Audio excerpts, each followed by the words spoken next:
Dini мәтіндер 4 категориядан тұрады. Қат'i субут ва қат'i дилала. Жету жолдары 100% сенімді, оның ұғындыратын мағыналарды 100% анық, нақты, екіштік емес. Сондай мәтіндер бар. Құранның кейбір аяттары, кейбір хадистер. Бірақ жету жолдары сенімді, ол Құран және мутаватир хадистер.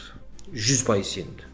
Екінші категория жету жолдары сенімді, 100%, яғни Құран, мутаватир хадис. Бірақ сол кейбір аяттар мен кейбір хадис, мутаватир хадистердің екі-үшті мағына беруі мүмкін. Нақты бір ойды айтпайды. Әртүрлі ой туындайды одан. Яғни бұл қат'i субут занни дилала дейді. Екінші. Үшінші, занни субут қат'i дилала. Жету жолы 100% емес, күмәнділау.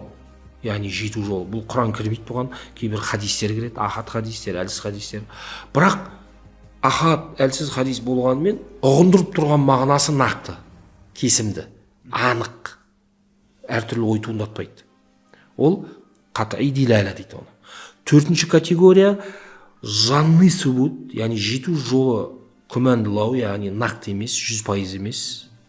Кейбір ахад, кейбір әлсіз хадистер занни дилала, және ұғындыратын мағынасы да нақты емес. Әртүрлі ой, көзқарас туындатады. Осы 4 категория, соның біріншісінде ғана әртүрлі көзқарас туындамайды. Қалған 3 категория мен келген діни мәтіндерді көзқарастар туындайды.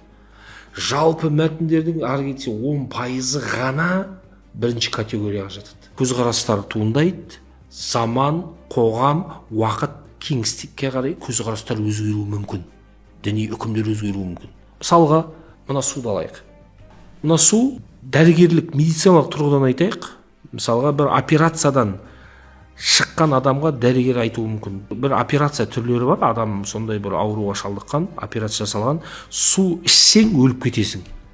Жақын арада су ішуге болмайды.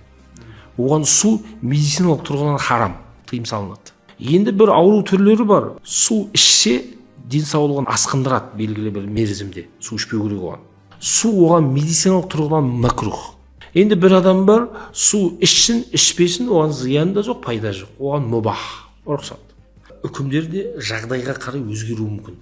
Бірақ бірінші категорияда болмаған діни мәтін келіп тұрса, егер нақты кесімді, мағынасы да өзі де жету жолда нақты мәтін келіп тұрма, ол кезде оған көзқарас болмайды. Діннің негіздері солай бекітілген.